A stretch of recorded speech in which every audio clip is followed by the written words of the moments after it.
আসসালামু আলাইকুম। আমি আজকে দেখাবো কিভাবে গরুর সাদা কলিজা রান্না করতে হয়। তার জন্য প্রথমে আমি এগুলোকে সিদ্ধ করে ভালো করে কেটে ধুয়ে নিয়েছি। এখন কিভাবে রান্না করব তোমাদের দেখাবো। রান্না করার জন্য প্রথমে আমি পরিমাণ মতো তেল দিয়ে দিয়েছি। এখন এর ভেতর আদা বাটা, রসুন বাটা, জিরা বাটা দিয়ে দেব পরিমাণ মতো। দিয়ে দিয়েছি, এখন এটাকে ভালো করে ভেজে নেব। এর ভেতর আমি এলাচ, তেজপাতা, দারচিনি দিয়ে দেবো পরিমাণ মতো।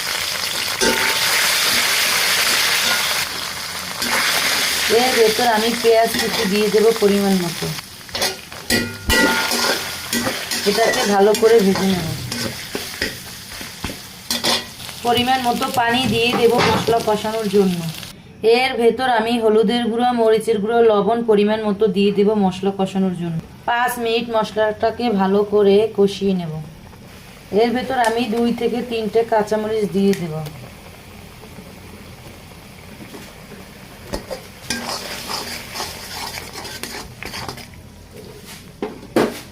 এটাকে 5 মিনিট ভালো করে কষিয়ে নেব। এর ভেতর আমি সাদা কলিজা দিয়ে দেব।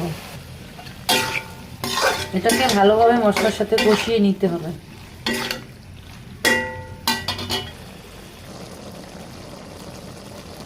ভালো করে কষিয়ে নিয়েছি। এখন এর ভেতর পরিমাণ মতো পানি দিয়ে দেব রান্না করার জন্য।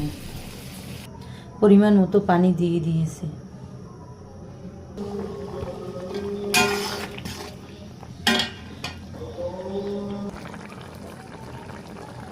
এটাকে আমি ভালো করে ঝোলটাকে গায়ে গায়ে লাগিয়ে নেব। এর ভেতর আমি টালা জিরার গুঁড়ো দিয়ে দেব।